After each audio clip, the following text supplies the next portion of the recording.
right, we're back. Has any questions? It's Thursday. I just thought I'd do a book talk, kind of like a review, because I've been reviewing some of these. I mean, I've been doing them kind of randomly. I got a big list of. I'm not. What is this? Oh, I can get some messages. Maybe that was a. I got a little message there. Let's see. Okay, so if you look at my YouTube channel, Alexander Lawrence, The Portable Infinite. If you look at the channel, I got interviews with musicians, writers. Sometimes it's a musician that's doing a memoir. So, I mean, recently I had Mickey Bereni of Relush, Red Cross. They both have books and they both are bands. And then there's Anthony Osgang, um, and musicians like David Trumpia from the Pulsars, Eurydice. She's a writer, she's an artist. She's also got a podcast, Speak Sex, and a lot of interesting writers who I know over the years, who I've interviewed before. My most popular interviews, of course, Anton Newcomb, uh, Michael Giroux of the Swans, and Momus and Midjor and Jaw Wobble are probably like the top five. And then if you go down, I have this section called Book Talk. So recently I've done Wallace Stevens, Oscar Wilde, Heiner Mueller, Magnus Mills, Jenny Hubel, Vanessa Maddock. So these are authors. I mean, I, I was reading Thomas Mann, so I just remembered Heiner Mueller and how much of an influence he was. I don't no longer have the book Hamlet Machine, but it was a book that I read a lot during the 80s and early 90s. And, you know, I mean, it was definitely influential on the poetry. Like my book has come out, so I just kind of remembered how much, and, Oscar Wilde maybe kind of was an old influence. And definitely Wallace Stevens was an influence of me on the Breast Symphony. And then I kind of decided this summer I should talk about older books, the great books of the 20th century. That's like Ulysses, and kind of do a little bit expansive. Just kind of, I think it's important to kind of block out to where characters are in novels, like what happens in a novel. Like when I read George Perec, I would kind of write like notes to myself, just which characters this chapter, that certain chapter was about. Like Life and User's Manual is kind of like marked out. Like I think there's like 50 chapters, and they all live in the same building.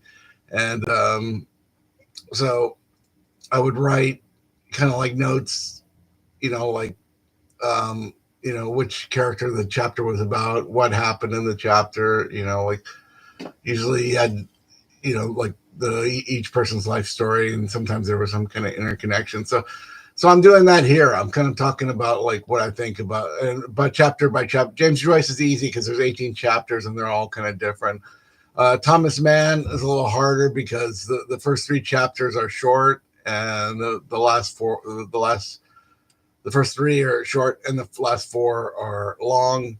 Like the first three are somewhere like 40 pages each, and that's 100 pages, and then the last four chapters are something like 200 pages almost each, or maybe the fourth one's a little shorter. And then Vladimir Nabokov Pale Fire is four separate sections. It's kind of, then the commentaries is the bulk of the book. And you look, I got poetry, some of the poetry readings I went to over for years since the 90s, and some readings I do, and then and then I do all the gigs I go to. I usually do a little video. So that's kind of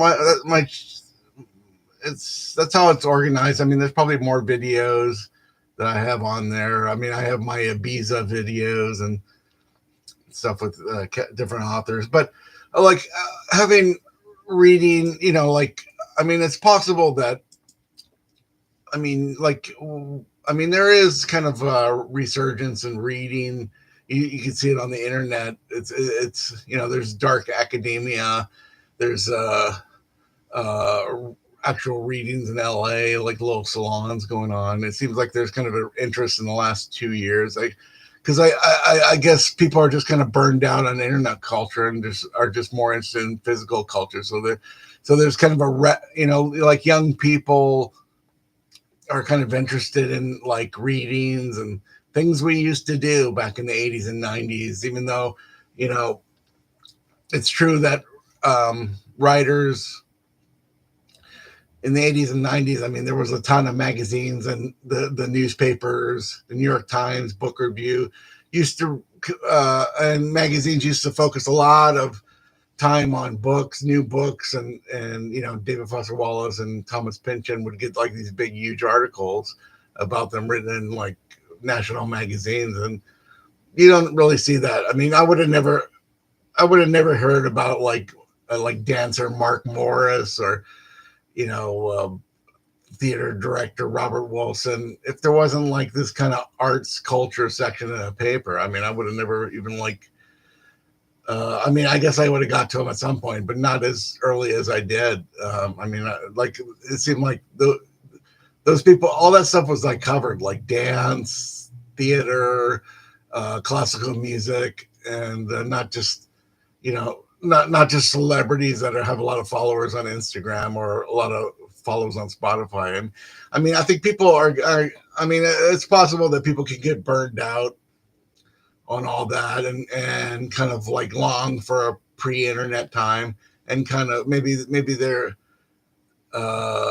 I mean they're nostalgic for a time. It's a kind of an unreal nostalgia for a time that they didn't really experience because we didn't have the internet back then, so we had to go find all this stuff ourselves or discover it. And so like having grown up in with what I call a Gutenberg mindset, where book learning was kind of valued, like so. I already lived through that period. I mean, they were when I was going to school, they still taught Latin in school. Like they were still like people would still go to Catholic school and learn Latin and archaic languages and the it was still like we didn't have cell phones in class the whole time I went to school. Even well, I don't think I've been to a class for a while, but they did. I don't think I never experienced any of that or even much computer kind of stuff. I mean, I did. I mean, I did go to ICDA computer school, but that's a little bit different because like people were trying to study how to use PageMaker and design web pages and stuff. So that's a little bit different. That's like 20, 25 years ago. But looking back, I mean, it's like I've kind of been since I'm publishing my book here, like and like I think there's an interest in the book world again. So it might be minor. Authors, I don't think when I see these authors doing book tours these days or doing readings or stuff online, they're not getting like big advances, and nobody's selling 100,000 books. Nobody, I mean, the corrections and some of the stuff, I mean, maybe sold 1 million books, 20 years ago. I mean, I don't think that's happening nowadays. I mean, the similar books, I heard some numbers like if you sell 5 or 10,000 books, that's like a success, like, and 20,000 is like a miracle, But I mean, I think I did my first book, Five Fingers Make a Fist. I mean, I sold quite a number of books. I mean, they're out there where they published at least 2,000 books, maybe more. I mean, that's almost and that first printing. I might have to come out with a new version, like a 20th anniversary or something version of Five Fingers Make a Fist, because it's hard to get unless you buy it on eBay. But so my point is, let's see, what did I say in this thing anyway? Like, let's see. Oh yeah, here we go. I'm like, and there's a little delay there.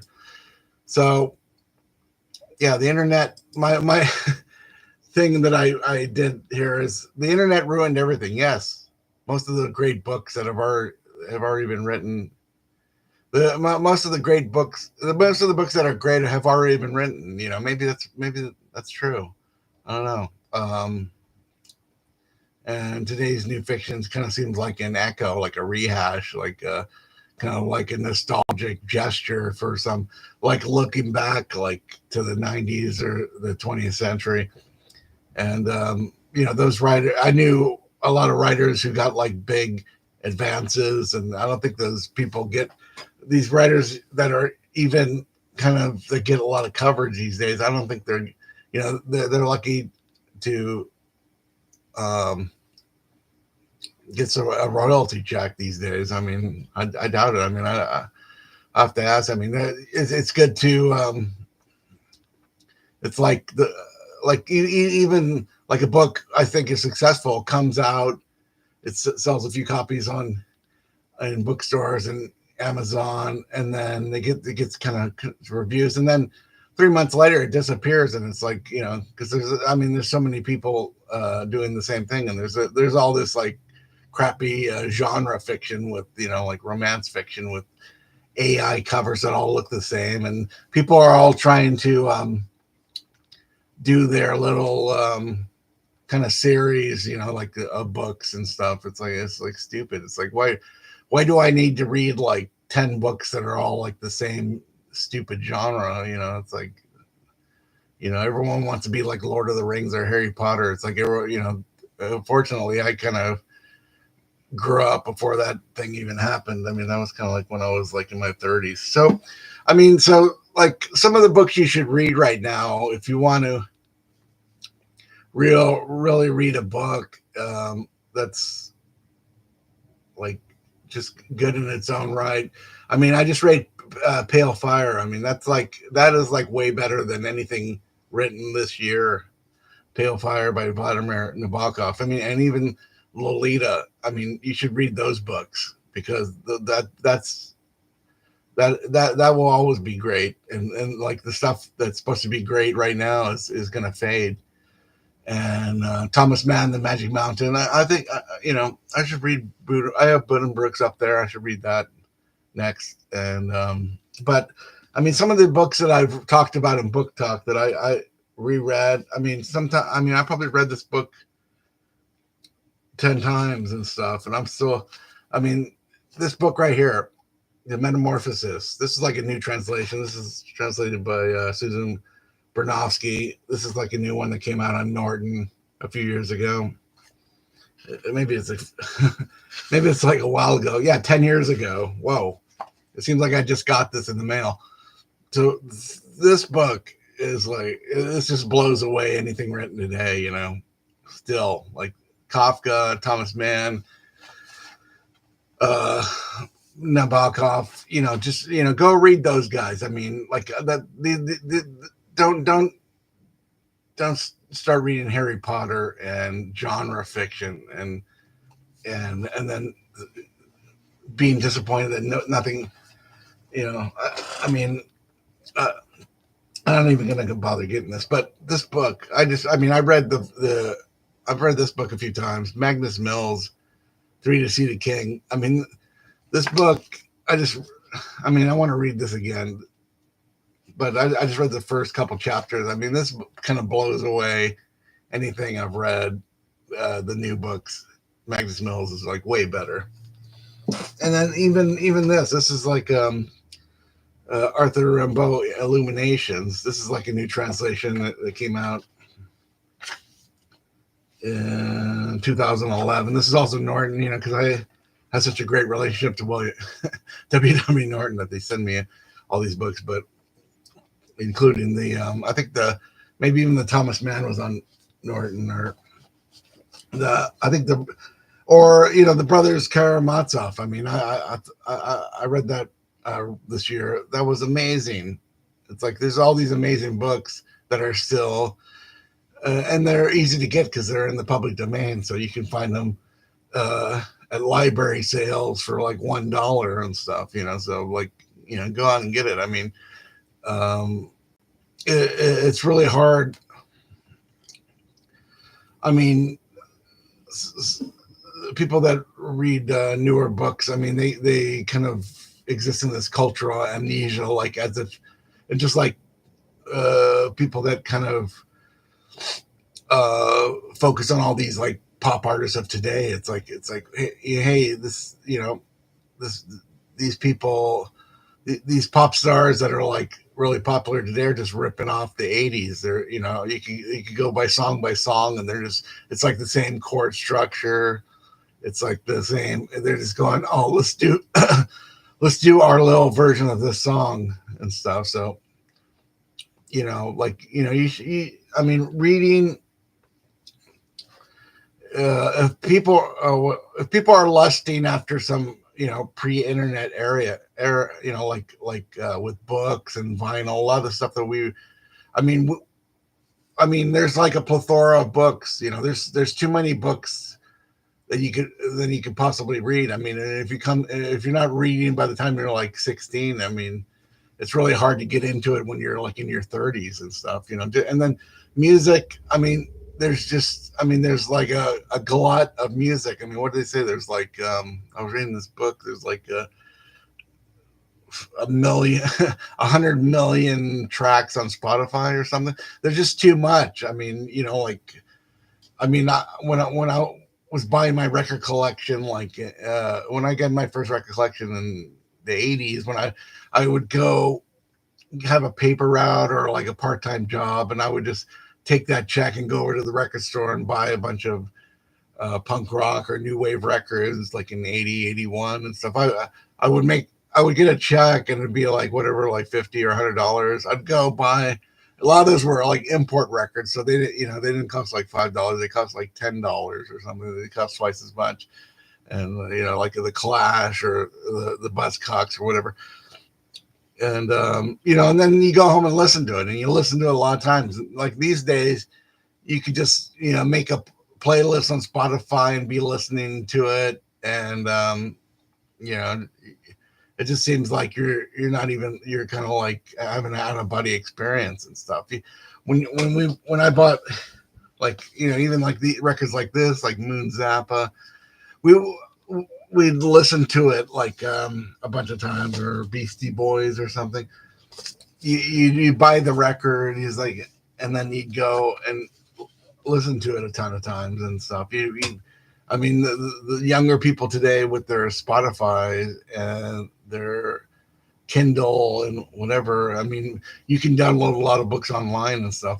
That's what I've done with when I'm reading like Oscar Wilde or Wallace Stevens. I do have some of those books, but they're in anthologies, but it took me a while to like find them and stuff. It's like it was easy for me to find Magnus Mills and those books I just showed you because they're right here behind me on my thing. So okay, so that's it. That's all for today. I'm gonna